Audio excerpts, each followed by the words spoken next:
And so this is where, again, I kind of go back to do you respect yourself, right? And so if you are looking at what kind of man you want to be, do you like what you see in the mirror, right? Because again, otherwise what I talk about, and this is the difference between kind of that maybe more quote toxic way of showing up as a man, is trying to demand respect from somebody when you haven't earned it, right? We instinctively want to show respect to people who we can feel are in charge of themselves, who are respectable people.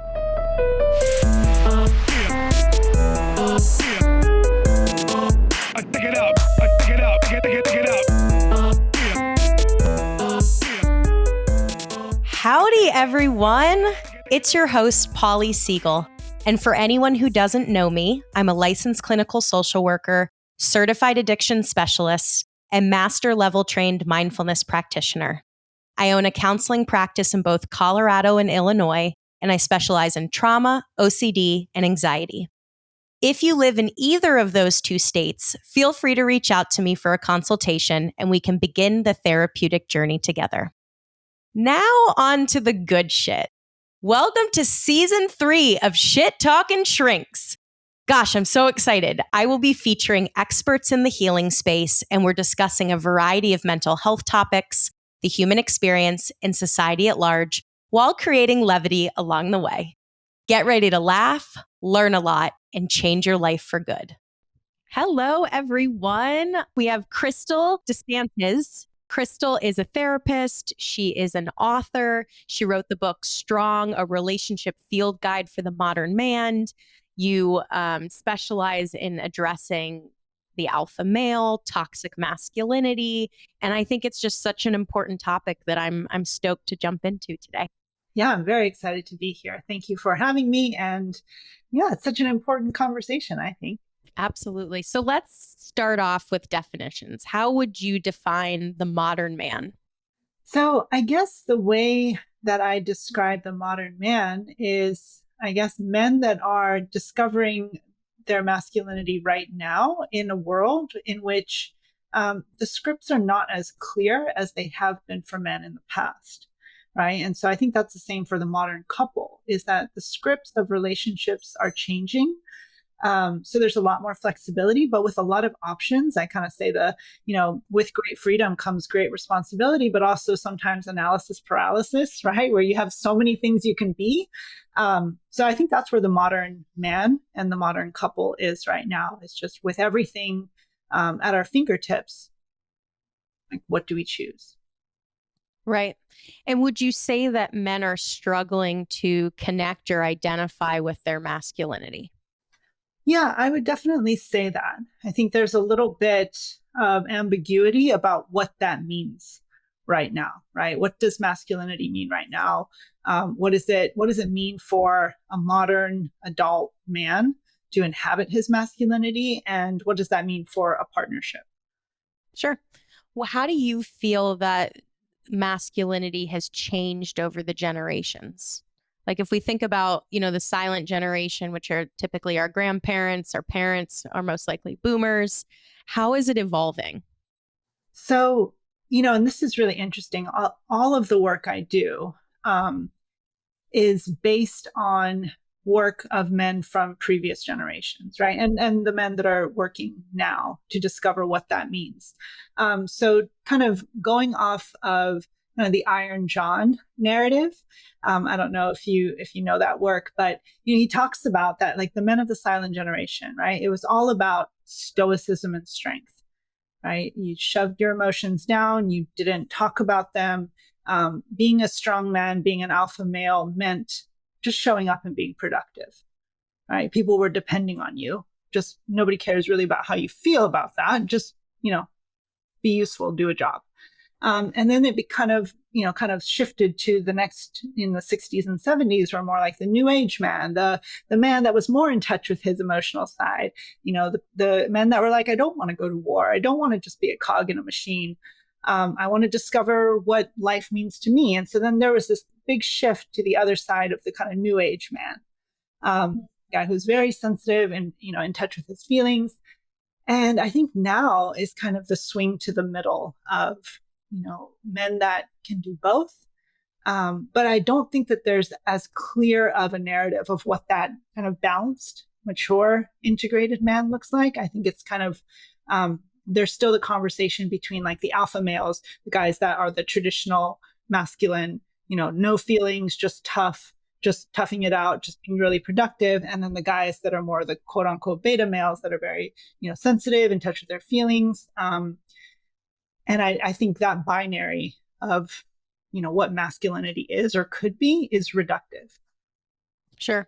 Would you say, and I'm just speaking in heterosexual dynamics, so I'm obviously, missing out on other dynamics in this conversation, but would you say that the modern woman is wanting a perfect combination of a man that's highly productive, very work-oriented achievement, paired with sensitive, in tune with emotions, having the ability to have thoughtful dialogue around that?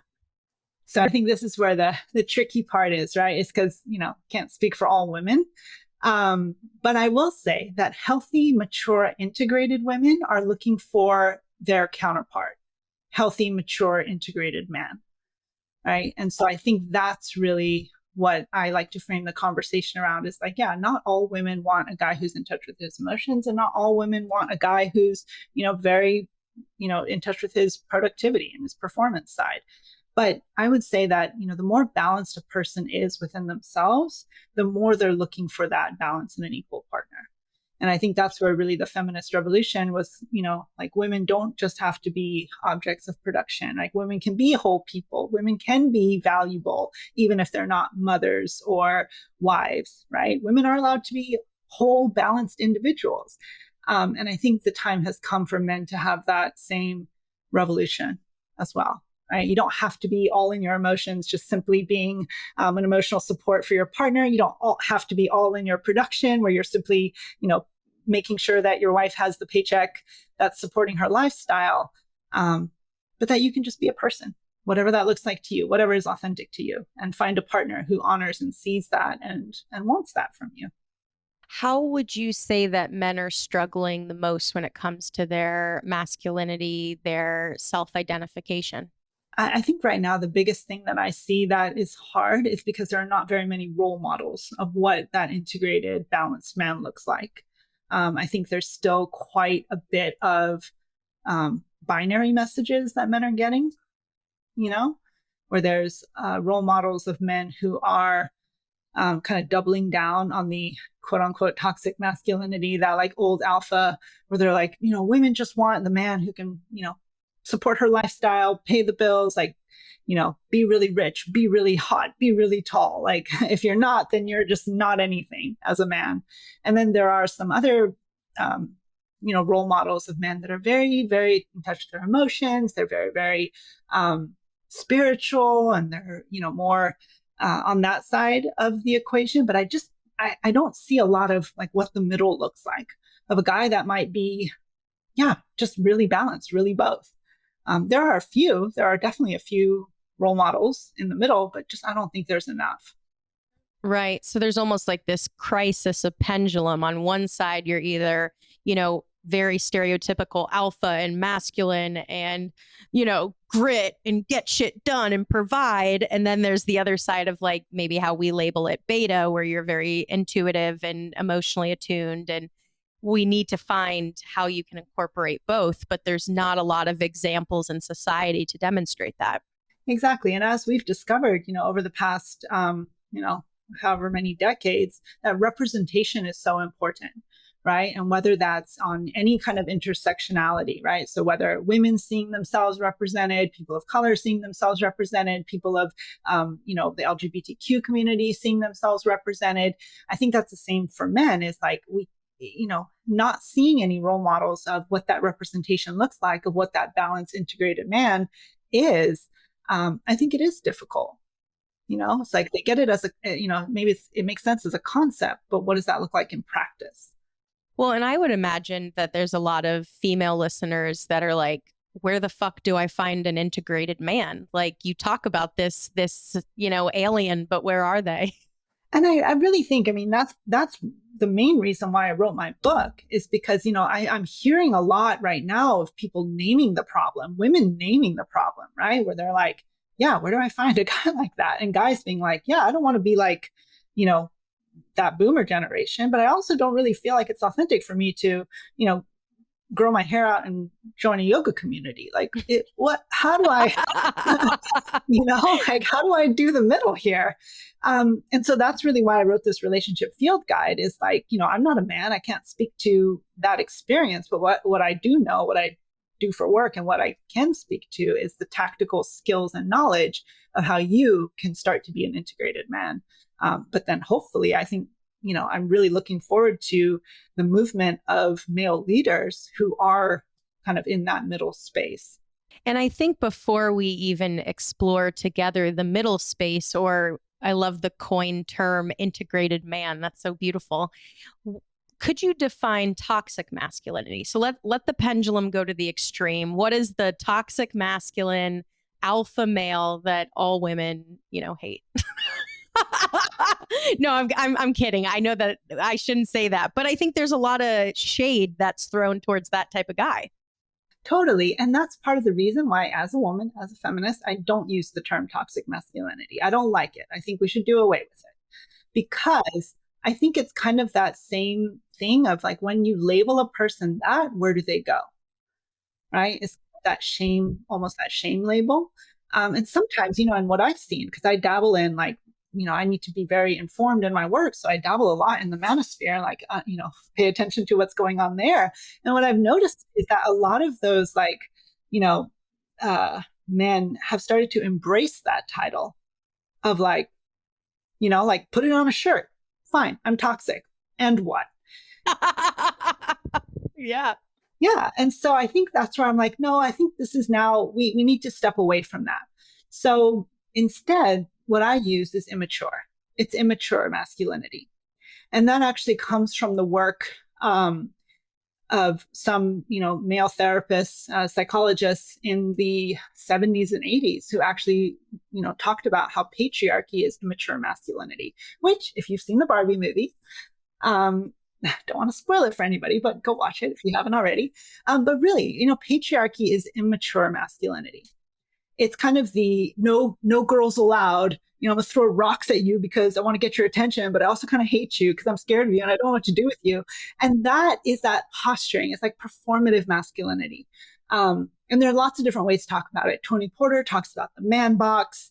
There are some other researchers that talk about like performative masculinity, restrictive masculinity. It's that, it's an immature masculinity because it's all about making sure that you're not losing your man card, right? And I mean, again, I come go back to the portrayal of Ken in the Barbie movie when he kind of is like, yeah, look at my watches, look at my sunglasses, I'm so cool, But it's really performance for other men. It has really nothing to do with women. It's like, the immaturity of like high school where, you're like, hey, I dare you to talk to that girl. And I think the same is for some women who are very much stuck in an immature femininity, right? Where they are the ones that are attracted to those immature men, right? And they play those same games. And I feel like that's, a lot of what gets traction on social media, right? The men that are kind of elevating this immature, quote unquote, toxic masculinity. And the reason why it's toxic, again, if we're going to use that term, is because it stunts growth, right? If you embrace your teenage self as like, this is my peak, it's like, this is peak me, then you're going to be stunted, right? I mean, it's kind of, if we use that analogy of like the person that peaked in high school and, not whatever, but like basically what we're naming is somebody who hasn't grown past that point, right? And that's where I think the stereotypes of that kind of masculinity is very immature in that way, but it also doesn't allow for growth. And I think it matches with immature femininity that is very, it's on that same level, right? But I think a lot of adults now, more people are recognizing that, there's a level beyond that. There's mature iterations of masculinity and femininity that don't have to do with any kind of these performative ways to inhabit that. Yeah, and the way that I've always again, we're going with this term that's not your favorite, but I think a lot of people societally will understand the concept by using it, is to me, toxic masculinity is wounded masculine energy. And I know that we're using immature, and I think that's another great label to explain it, but it's masculinity that comes from a wounded place. And I think that there can be the ability to have maybe softness or compassion to that it might appear as you're just an asshole, but probably if you peel the layers back, there's a lot of woundedness and unresolved trauma and unresolved stressors that particular man has gone through that then leads to that sort of performative or peacock mentality where they feel like they need to show their worth, their strength, their manliness, whatever that means. Yeah. And I also find, tell me your thoughts on this, Kristal, that the toxic masculine or the wounded masculine energy can feel very threatened by fierce, powerful, determined feminine energy. And I think that's sort of the toxicity of it, is instead of that being celebrated and instead of that being like, whoa, that's so badass that you can embody that, whoever that woman is, it's viewed as a threat and it's viewed as dangerous. Yeah, absolutely. I think, and that's exactly right. I think you know, the it goes back to the loss of agency and power, right? And the fear that, if I am soft, if I am vulnerable, if I do acknowledge the wound, then I will be taken advantage of, or I will be run over or destroyed in some way. And that, I think, is where it comes out. And I guess what I'm sitting with and what I'm processing is how sometimes it's directed at women, but sometimes it's just directed at anybody who has that kind of internal power and strength. And then if we were to swing the pendulum to the stereotypical beta man, I mean, I think he's kind of viewed as a pussy, isn't he? The resources I like on that is the nice guy, right? So it's like for the work of, Robert Glover, which talks about like the nice guy, the guy that is kind of the perpetual victim, which again is the loss of power, right? Nothing I do is good enough. What's even the point of trying? Like, I can't get anything right.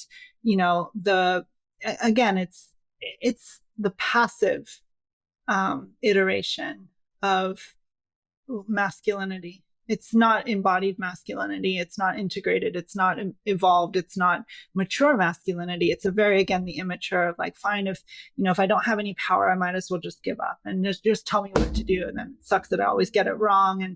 And that's where it also actually puts a lot of burden on, and we're using heterosexual dynamics, but on the female partner, where then she has to be the emotional nurturer. She becomes the mother.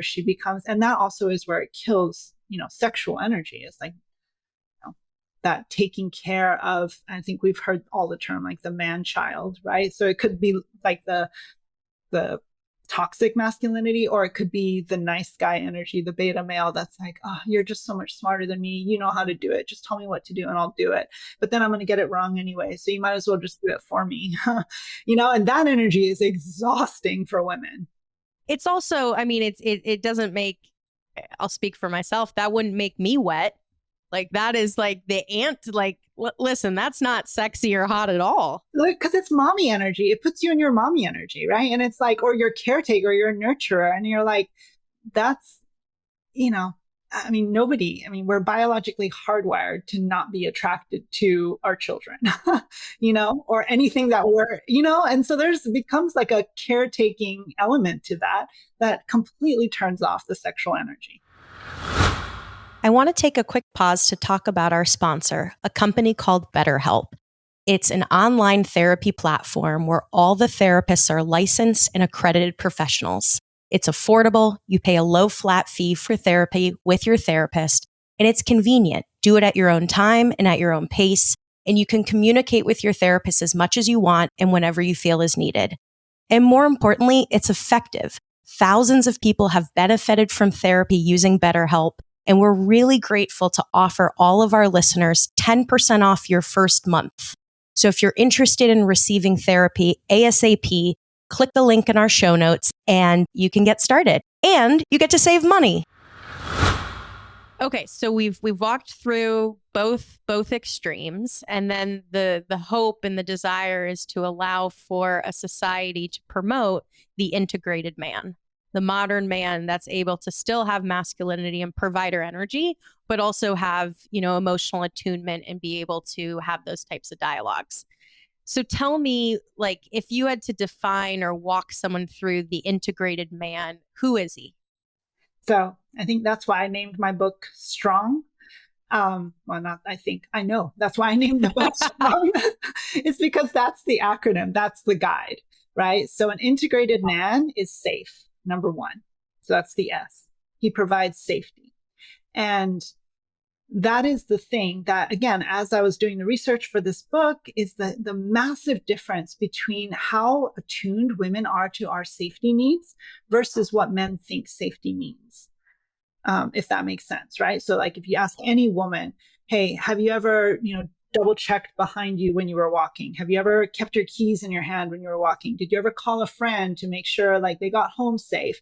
All of those things that we do almost at this point, second nature, first nature, that we are attuned to our safety needs that men are just not aware of. And again, not all men can be in danger too, right? I'm sure if a man went to a dangerous neighborhood, he would be having that same experience. But for women, this is more generally a daily lived experience, which means that if a man is integrated in his healthy, mature masculine, he is safe. And he helps a woman feel safe by being a safe man, which means that he is. And so I break it down into what I call the 4 S's of safety. So if we're kind of going into more practical skills and tools, it's number one, they are self-aware.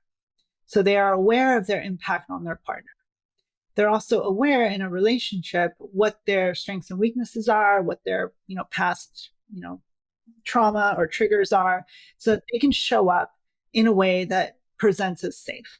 Yeah, I know. I mean, how I'm understanding it is someone who can be emotionally safe for their partner and physically safe. Absolutely. And part of that is knowing how you're impacting your partner, right? Because that's the other thing is that like sometimes men, and again, this is, not all whatever, I don't need to caveat that. But one of the things I've seen with sometimes male and female couples is, for example, like let's say a man's watching a game or he's driving and he's like having a big reaction. And his partner is like, that freaks me out. That doesn't make me feel safe. Like, are you going to break the TV? Are you going to punch a wall? Are you going to cut, tailgate somebody? Are you going to have road rage? Like none of that makes me feel safe. And again, it's not necessarily saying like that behavior is wrong or it's toxic or toxic masculinity. It's simply, how is it impacting your partner? And are you willing to do something different so that she feels a little bit safer in your presence? Right? And then the second one is stability. Again, going back to the little things that make a partnership feel stable. Do you have basic adult life skills? Do you know how to, take your kids to school? Do you know how to work the laundry machine? Do you know how to be a partner in the household? Right? Do you have basic adult life skills? And I think that's that piece of the stability of, again, a strong woman wants a man who is her equal. And part of that I think doesn't get named enough when we're talking about just what it takes to run a home is somebody who can pick up the same amount of home care needs. As an equal partner. And again, not all women have the skills of, adult life skills. Great. But does the couple have the equal amount of basic skills for maintaining the stability of their lives? Financial, do they know how to do a budget? Are they taking care of their, medication needs? Or are they simply trying to outsource that to their partner? That's stability. And then the next two is kind of the conflict and communication pieces of safety, which is self-regulation and self-expression. Do you know how to talk about your emotions? And do you know how to regulate your emotions? So these 4 are basic skills for safety when it comes to a strong man. Yes. And as I'm hearing this, I can't there are so many, and I'm going to even remove gender from the conversation.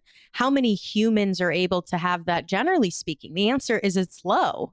I mean, so forget about putting all this pressure on the integrated man, but even as women or non-binary, however you identify, being able to embody everything you just said is challenging. Yeah. And the reason why I'm, kind of focusing on men is because I do think that men want to be leaders. They want to be admired. Respect is a big thing for a man. And so this is kind of why I'm like, hey, man, if you get a head start in getting these skills, first of all, it'll help you recognize when a partner doesn't have those skills. But then also, if you want to be a leader in your relationship, I've heard this from a lot of men. They're like, I want to be a leader. I want her to look up to me. I want her to admire me. And it's like, well, if you don't have these 4 basic skills, it's going to be really difficult for her to. If she's the one that has to constantly regulate you, if she's the one that is like, hey, I need you to talk about your emotions, use your words, like how can, it's going to be kind of that, patronizing, condescending kind of, it can be that in a relationship. And it can be really frustrating for the man too, where he's like, can you just let me lead? Can you just leave me alone? And she's like, well, I want to, but I don't trust you. Right. And so again, the T of strong is trust. So we don't trust people we don't feel safe with. That is a basic human condition. Right. So man, if you want your partner to feel safe with you, if you want to lead, if you want her to trust you, you got to get these skills, because then trust is something that you build with a person. And also when trust is broken, do you have skills to repair that? Right. And so that's what I cover in the T chapter of the book is really, if you want her to trust you, do you know how to then repair any rupture in trust? Okay, keep going. I'm enthralled. Okay. R is respect, right? Which again, if I talk to men, compared to women, men more likely than women say respect is something that is crucial to them in order to feel loved, right? If they could boil it down to one thing, what does love feel like? Respect.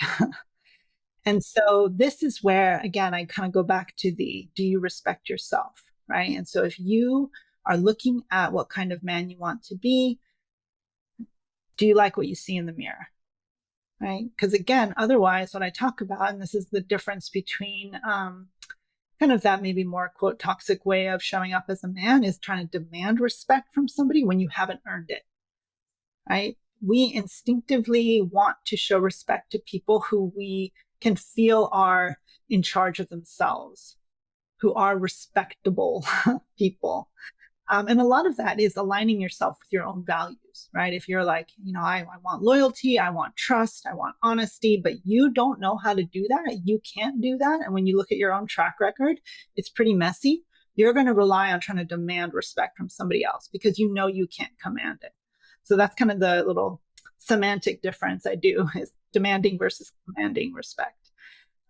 Sometimes when I work with military veterans or anybody who's had that history, I'm like, do you ever have an officer who's walked in the room and make sure everybody knows that they're an officer, Or have you ever experienced an officer walking in the room and everybody just kind of quiets down? Like, what's the difference, right? One person's trying to throw their weight around and they don't quite have the gravity to demand what they're asking for. And then somebody else, they don't have to say anything. They just show up, but we already respect them because they're in their own power. They would never ask us to do something that they're not already doing. Right? So that's the respect. Beautiful. Beautiful. Yeah. So when I work with couples, I talk about how STR, the safety, trust, and respect, are the basic elements of a relationship surviving. If you don't feel safe with your partner, if you don't trust them, if you don't respect them, that's kind of where relationships are in constant conflict. They're constantly, in some kind of crisis. So if we can get those things stabilized, a relationship has a pretty good chance of surviving, right? But survival in and of itself is not just the be all end all. Now we want to go thrive. So the ONG part of the couple, or the strong acronym, is where men can thrive and couples can thrive. So O is for openness. In the, make sure, and again, this is the difference between the traditional model of masculinity versus the modern model of masculinity, and couples, whatever, is the traditional models tend to be fairly prescripted. They're not very open to change, right? They're like, this is the way it's been. It's how it's always been. This is the way that works. We've decided this. Don't touch it, right? But, if there's anything that we can say that's constant, is change, right? And so you can either be so rigid that you get cracked every time change starts to happen, or you can say, I'm going to be open to it. It might not be the most comfortable thing for me, but I'm going to be open-minded. I'm going to embrace it. And I can always say, like, once I know myself and my boundaries, I can say what's not for me, but it doesn't mean I have to reject it or be very rigid about that at all. Right. And I think that's where that, softening of the masculine doesn't mean swinging to the other end of like, no, you have to, I don't know, erase every type of, thing that you enjoy. You can't drive a truck. You can't wear plaid. You take off that baseball hat. Like you never get to, like, now it's only watching, I don't know, figure skating from now on. Like that's not the goal, but the goal is, can you be open enough to accept that, yeah, other people exist in the world. That's cool. And yeah, that might work for them. Doesn't work for me, but that's okay. Right. And the same thing in a partnership, when you can be open to the fact that, when you got together, let's say you met your partner when you're 20, 25, you're not going to be the same people when you're 75. And that's okay. And that's actually a fantastic thing. Right. So being open to the changes that your partner's going to go through, being open to the changes that you're making as you, mature and evolve as a person, bringing that into the relationship is actually going to strengthen it. Right. Because then you won't wake up one day and be like, oh my God, we've grown so apart. I'm like, no, because we've grown, but we've done it together. Right. And that does require openness and the ability to be malleable. Exactly. Yeah. And that's resilience. Right. And then the N is nurturing. And actually, that was my favorite chapter to write because I was like, okay, let me be really honest here. Is there something different about men that makes them non-nurturers? Like, let me just start with like, I don't know. So let me do the research. And what I researched was like, men can totally be nurturers. Like they do it all the time, right? Men are farmers, they're doctors, they're, entrepreneurs, like all of these things. They're great dads, they're teachers, they're coaches. Like, why is it that we have this narrative that men cannot be nurturing? And a lot of that goes back to that socialization of masculinity, right? That like nurturing is women's stuff. Men don't do that stuff. When you actually look back, it's like, no, men have been doing this like since the beginning of time. Our society would not exist if only women were nurturers. It wouldn't make any sense. Well, and think about the stereotypical provider man. Being a provider has a nurturing element to it. Exactly. Yeah. And it was so interesting. And that was part of why this is my favorite chapter, is that it's only been since like the Industrial Revolution that society needed men to not see themselves as nurturers so that they could leave their families and go work in factories and offices. Because before then, it was all about nurturing the family farm, nurturing the children by taking them, hey, let's go milk the cows. Hey, let's go, do the things. Hey, we're going to work in the cobbler shop. Like being very present parents for men, for fathers, has been like, it's been part of history forever. It was really only until the Industrial Revolution that the message started to be sent by corporations very deliberately that it was a woman's job to be in the home and a man's job to be at the office. And that was the most important thing he could provide, was a paycheck. And so I think just calling that out, like, hold on, I think this was like a little bit of a dupe of capitalism here. It's not actually, anyway, so I could go on about that forever because that was my favorite chapter. But really, again, yeah. But also that goes back to, if we're talking about right now with the crisis of loneliness when it comes to men, is also because so many men have only been taught to look at themselves as objects of production and not acknowledge their personal needs for connection, right? And that's not only connection with their partners or their children, but also with other men, friendships, nurturing friendships. And these are skills, right? You don't just, we have an inherent desire to connect, right? Connection is, embedded in our DNA, et cetera. But social skills are a totally different thing. right? Nurturing a friendship takes a certain level of skill and intentionality. It doesn't just magically happen.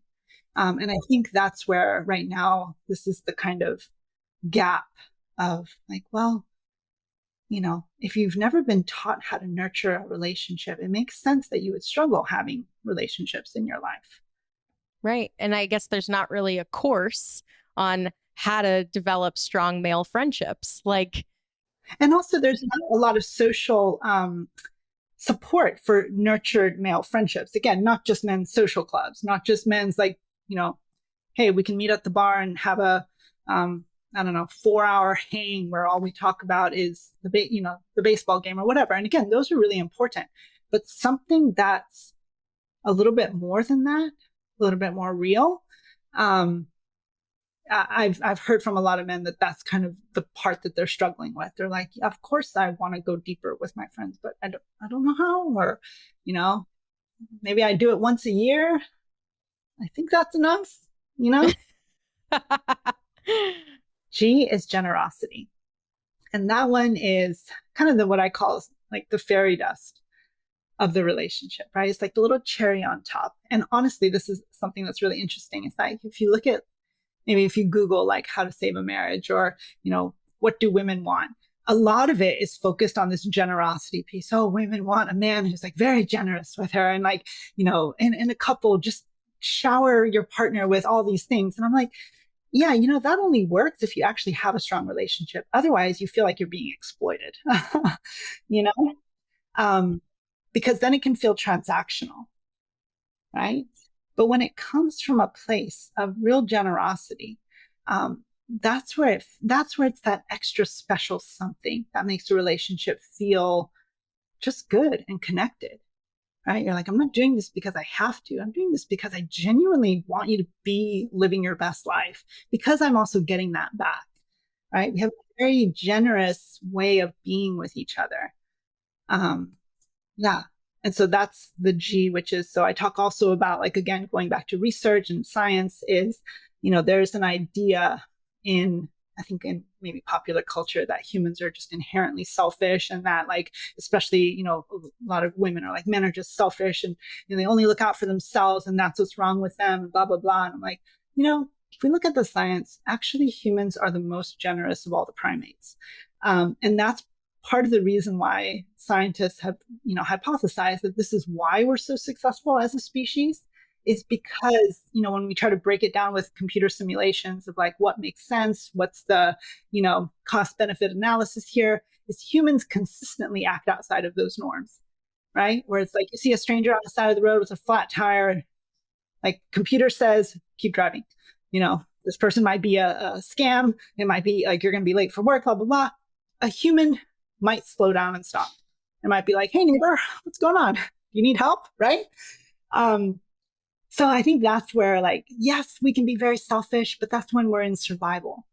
When we're in thriving, when we're doing our, and that's why this is the end of the thriving part of a healthy relationship, of a healthy individual, is that's when we're generous. And also for men, this is where I talk about in the book about shame, and the importance of self-compassion, right? Like you said, a lot of the wounded masculinity and like that fear of, am I lovable? Is something kind of inherently wrong with me? Having that generous view of yourself as well is also where I think a lot of men could use a little bit more self-compassion.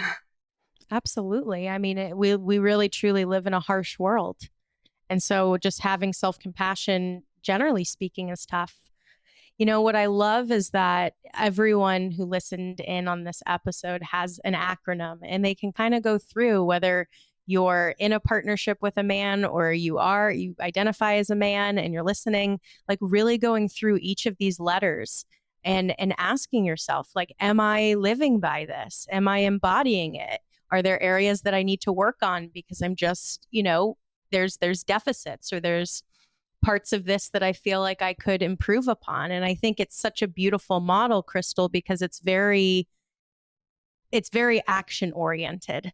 It allows you to take it and be like, okay, how am I doing here? If not, then how do I build this skill so I can show up as an integrated man? So thank you so much for joining me today. All of Kristal's information will be in the show notes, and certainly a link to her fabulous book. Thank you so much for having me. And, thank you for highlighting my book. I wrote it for men, and that's why it's very action oriented as well. It's like packed with skills and tools and exercises, because I find that men want to be like outcome oriented. But I think, if you love a man or you're in a partnership with a man, like reading the book would be helpful for you as well, because I also break down some of the expectations of masculinity in the beginning, about like, this is part of the message that men have been receiving for a long time about their worth.